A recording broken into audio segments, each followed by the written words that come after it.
Right, so it's been an incredibly long time since I last chatted to Deejay Kriel. I mean, DJ, former IBF minimum weight champion. Like I said, must have been 2 years since we last chatted when you were last here in South Africa and we got a chance to chat. How's Vegas treating you? Yeah, what's up, man? It's great to be back on your show. Um, yeah, everything's going good. It's been a bit of a tough one. I mean, with the whole coronavirus thing, um, but I guess for everyone, not only for me. So I look at it as we just got to be strong and move forward. You know. In terms of the quarantine, as we can call it in America, I mean, it's been very different to what we've been experiencing here in South Africa. How has that quarantine been for you? I mean, Vegas was fundamentally different, like you said earlier. Different states were affected in different ways.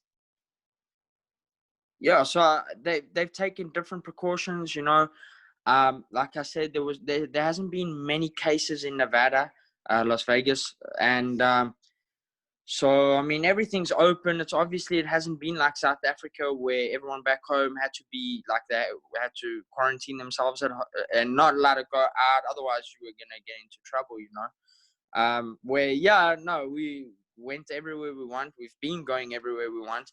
It's just that there has been things that are closed, like the casinos were closed over here, which hasn't happened in years. So, I mean, if the casinos are closed from there isn't much to do because everything runs around that.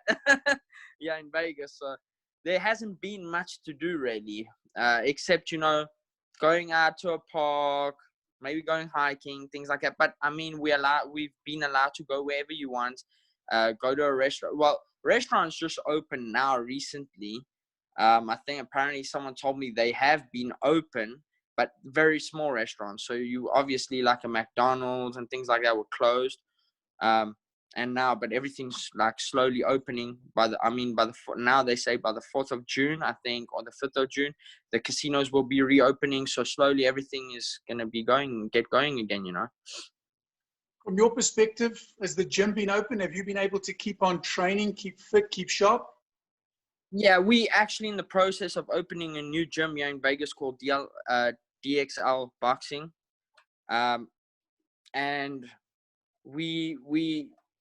I was at a gym called Bones Adams. So we've moved from there, but a few weeks ago I was working in the gym, and then when the quarantine started, I moved gyms, and so we went working out at the gym, and I was working out at my trainer's place at his house. I'd say for the last 3 weeks, I haven't been working out. Hey, I actually had to start. I started working, opening this gym. I've been helping with construction with this new gym. Make some extra money since everything. I mean, in South Africa, my sponsors haven't been paying me, and it's been a tough one. It's been a tough one. So it's just like I said, we just got to be strong and go forward. And I was expecting to fight money, so everything's on a hold right now.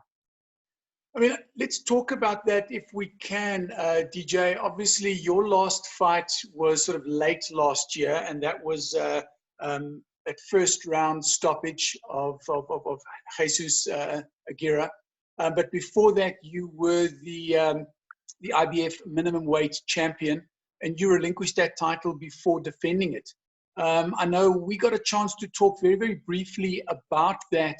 I think it was on Instagram or on WhatsApp, but the thinking around vacating that title without defending it, if I can ask. Yeah, of course. I mean, it was published. So what happened was, unfortunately, I would have loved to defend. That's where you make money, defending your title, and obviously, doing something. But different things happening. First of all, I wasn't happy with the money I was going to get to defend the title. And listen, I left South Africa. I look at it this way. I love boxing with all my heart. I love boxing. But the thing is, with boxing, you got to make money. Okay? So I left South Africa for those reasons. So why would I come to the States? They offer me something ridiculous, an amount. They offered me $20,000. I fought for more money to fight for the title than I would have been to fight for. I would have got less to defend it. Understand what I'm saying? So, Yeah. I mean, those are the kind of reasons I left South Africa. So why would I do that again? And I just took it as, I mean, me and my trainers, we spoke about it. We were going to move up anyway. And we took a chance and moved up. We said we're going to vacate. And then we moved up and tried to get another shot. It took a while. But, yeah, like, you know, I was about to fight on a Golden Boy card against a guy named Felix Alvarado for the IBF 108 title. And, yeah, it was just postponed. It's obviously still going to happen. It's on. But, yeah, that was the reason, man. Like, going back, main reason, the money, and also my weight, man. Like, since I've been in the States, I've grown, man. So I would have had to move up. So whether hold on. I need to understand something. Last time I saw you, you were about this big. What do you mean you've grown? Have you gotten taller? Oh, like I've got a little more muscular, you know? Nah, I wish I got taller though. Yeah. Okay, no, that's awesome. Like you say, it was widely reported, but you know, some guys were talking about the fact that you vacated because you wanted to go up in weight, and others were talking about that silly little paycheck that they wanted to pay you for that mandatory title defense. I think it was against Sam Selva. So yeah, I fully understand. I mean, for 25,000 US, you got to walk away from that, because that's not the kind of money that a champion should be fighting for. No, of course. Like, and you know what? I don't want to feel like I felt in South Africa underpaid and stuff. I'm just gonna make dumb decisions, you know. So, and then this opportunity came up, and you know, it's like I said, I knew another opportunity would come up. I just had to take it as it goes, and you know, I had to move up. I was gonna move up anyway. I mean, when I got to the States, I was gonna move up straight away. Like, I was gonna go to 112, 50.8 kilograms.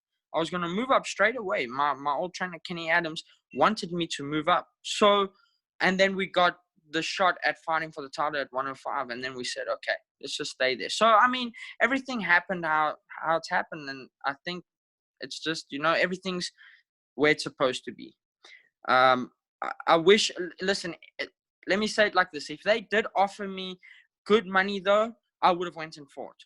I mean, I was going to the Philippines. I was going to fight on this guy's promotions, you know, the Manny Pacquiao promotions. Yeah.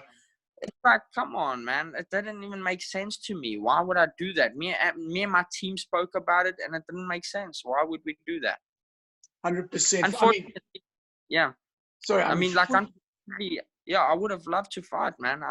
I mean, I would have been more busier. I would have fought and then probably got another fight. But I mean, if they can see they can take advantage of me once, who's to say they can't do it again? And I'm not going to have that happen. I got to look out for myself and my family. Absolutely. And I suppose no one can fault you for looking out for yourself and your family. There we go. Yeah, of course. But you say this, the Felix Alvarado fight was just postponed. It's still on. I mean, have you had any news regarding its rescheduled date?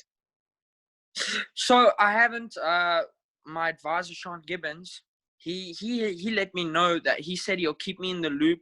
We don't know much right now, because we know the first Golden Boy card is they're trying to have their first card on July 4th, Independence Day in America. So they're trying to put that card together. I know I'm not on that card. I think they're gonna have a Canelo, and so I think they're gonna have a really big card, and then they're gonna start having all the cards they were supposed to have. Because before my fight, there was 2 cards that were postponed before mine. So I think they're gonna put all of those back together again. And so I'm looking at probably August or September that I'll be fighting. I mean, I'm getting ready right now. I'm starting with we opening this new gym. It's actually gonna be finished hopefully by Friday, and then I'm back in full training and getting ready to fight. Just talking about that fight, like you said, you were getting ready for that fight against Felix Alvarado. 2 other cards were pulled as well. Obviously, financially a big knock to you because obviously as a professional fighter, you don't get to fight, you don't get to make money. And obviously that runs right the way through your team. Psychologically, building up to a fight and then all of a sudden it being pulled out from underneath you, not because of your fault or from fault of your opponent. How did that affect you, DJ, straight afterwards? You know what, man, I've been taking things as it goes, and because I've had a few bumps in the road, you know, not only boxing in my life. It's been a bit of a tough time over the last few years, and I mean, I look at it as I got to stay strong. What does get to me though is I haven't been able to fight as much as I wanted to, but it's just the way it is, and I got to take it day by day. I got to take it like that. I mean, I didn't fight. When I got you, I already hadn't fought for like 8 months, and then 6 months, 8 months, I can't even remember. I mean, when my title shot came up, I hadn't fought for a year, 11 months. I didn't fight, and it was getting to me because I mean, you know, I had people putting money into my career, and I came here to the States, and I really didn't want it to be that, look, I moved over and nothing's happening. That would have been devastating to me. So, and I mean, something happened, boom, and I wish I defended, but I didn't. So I'm 24 years old, and I'm taking things as they come right now. I'll be ready. No doubt I'll be ready for whatever comes, and that's how I'm taking it right now. I know once I put up good performances and stuff, it's undeniable that like I'll be put on cards left, right, and center. I need to perform. That's what our job is to do, is to entertain. So I mean, this card was gonna be on DAZN. So I was looking for, I was gonna make some noise, man. That was my goal. And from there, I would have been on a, you know, after I won the fights, like if we box well and stuff, obviously they want to put you on cards because, you know, you entertain people. That's our job. Talking about the entertainment of people, I mean, I've got to ask, I mean, you and I have spoken a lot about this. I mean, you left South Africa to obviously make a name for yourself. It wasn't going to come here out of South Africa. You've gone to the States. You won that first world title. You're now up for a second world title. I mean, in boxing terms, if you want to become a legend, you need to take out a legend. I mean, looking back at that minimum weight division, I mean, you've got guys like Knockout CP Freshmark. You've got Wanning Minayotan. These guys are undefeated at that minimum weight. I mean, are they not on your radar to go and sort of attain heavyweight status? I challenge these guys. I called them out, and it's just, you know what the problem is? The smaller weight divisions are just. We go through a tough time, man. You know, we don't make the money the other guys make. First of all, we don't get the exposure that the other guys get. We don't get the opportunities that other guys get. The networks. Listen, boxing. You want to be in America. This is the heart of boxing. Everyone from all over the world wants to come and boxing in America. That is what it's about. And the problem over here is, over the last few years, is the networks don't want to have the small weight divisions on, but it is changing. It is changing slowly. There is smaller guys coming on, like right now. I mean, there's been 108 guys, you know, junior flyweights, and we're making noise now, and it's starting to grow. They're putting us on big cards. So it has, I mean, I think we do have more of a tough time than bigger guys. Like I said, because, you know, people want to see big action, big knockouts. So there was a time where they said the smaller guys are not knocking people out. And listen, I promise you, there's smaller guys that are knocking people out like bad. I mean, there's that one guy, Angel Acosta Tito Acosta from Golden Boy Promotions, 21 wins, 21 knockouts. Are you kidding me? And he knocked them out with devastating knockouts. So I think, so there's like changes being made, and they're gonna. So like I say, it is hard. I mean, look, we got one of the best in the smaller weight divisions coming out of South Africa, Heki Butler, Simpiwe Konko, And my favorite, Marutim Talani, just a monster, man. You know, like we've got great fighters in the smaller weight divisions. Going back to your question of these guys from Wahang Manuyothin and them, I challenged these guys, man. I wanted to unify. If you go and look on the Ring magazine articles and stuff, I'll even send you one. I challenged them. It's just that the fights cannot be made. You want to maybe go to Thailand. It's not worth the money. It's not worth taking the risk. You know what I'm saying? I mean, one of my friends from South Africa, Simpiwe, went over to fight him in Thailand. Okay, he lost though. He lost. Yeah. But it was one of those things. But you take that risk of going, why not we fight in a neutral place, the States, all of us, we unify. And but the opportunity is not there because they don't want to put those fights together. But like I said, I challenged him. I challenged the guy, what's his name, Owen Soto. I've challenged everyone, man. But it's like to put the fights together is the problem. That's what it is. Yeah, I can well understand. I mean, it has been tough. I mean, I remember us talking 3 years ago, and then it was even tough for the lighter weights. Yeah, I think the likes of Inui is starting to change what's happening in the lighter weights. I mean, he's been putting on some absolutely clinical fights, some devastating fights.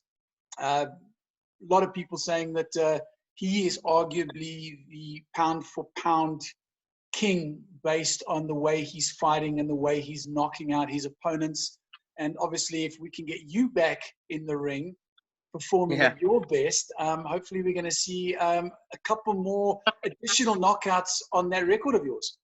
Of course, man. Everything's been growing. My boxing's been growing. I'm a whole different fighter. And let me tell you, from South Africa to now, it's just I've made a 360 turn, like all the way around. It's amazing what I've learned here and just developed. It's crazy. It's beyond this world. I couldn't believe it. You know, I've been going through actually on my old fights over the last few days, and it just amazes me. I look at myself and I'm like, shit, did I box like that? And that's how much, and the understanding, I've got more understanding, more education about the sport. It's just truly amazing, man. I'm in a good place in my life. This is what I wanted, you know, for my boxing and stuff. And yeah, like you're talking about in a way, you know, Onoi, whatever you know his name is. Yeah, he's truly a monster. He's good. Because he fought Nonito Donaire his last fight, I was Nonito's sparring partner for the fight. So, I mean, Nonito, listen, I think old Nonito Donaire, I've got to say, I think he would have won that fight, man. If you saw the old Nonito step into that ring, because he was fighting an old man, and old in boxing. He's not an old man, you know what I mean? Yeah, absolutely. But of course. And I think he would have given him a much tougher time than he did, you know. I actually think he would have beat him. But I'm high on in a way. And, I mean, there's a lot of guys in the smaller weight divisions. You got Roman Gonzalez coming back up again at 115. That's junior bantam. Yeah, all these guys, man, it's booming. It's booming. And that's what we need. That's what we need for these smaller weight divisions. Well, not to keep you too much longer. I know it's very late there, Vegas time, very early here in South Africa. Final thoughts from you, DJ, young up-and-coming boxers. What advice have you got for them, just in terms of the experience that you've gone through in your career thus far as a 24-year-old world champion in weighting? You know what I can say, man, is you always got to work hard. That's your main thing. Everything will happen from working hard, because you can have all the talent in the world, but if you do not work hard, the talent won't go nowhere. So just remember to work hard. You're going to have tough times going ahead, especially, you know, in South Africa, boxing is not at its best, but keep on pushing forward and things will happen. You know, just work hard.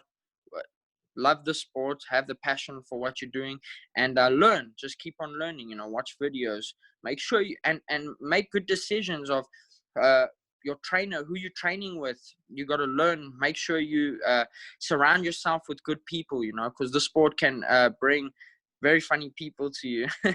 And so, yeah, like I say, just surround yourself, learn, work hard, and just keep on striving to be your best. Deejay Kriel, once again, awesome chatting to you. I hope it's not going to be 2 years until we chat again. I hope to. Good luck for getting back into training, and hopefully we're going to hear an announcement soon that you are back out there and that title fight against Felix Alvarado is back on.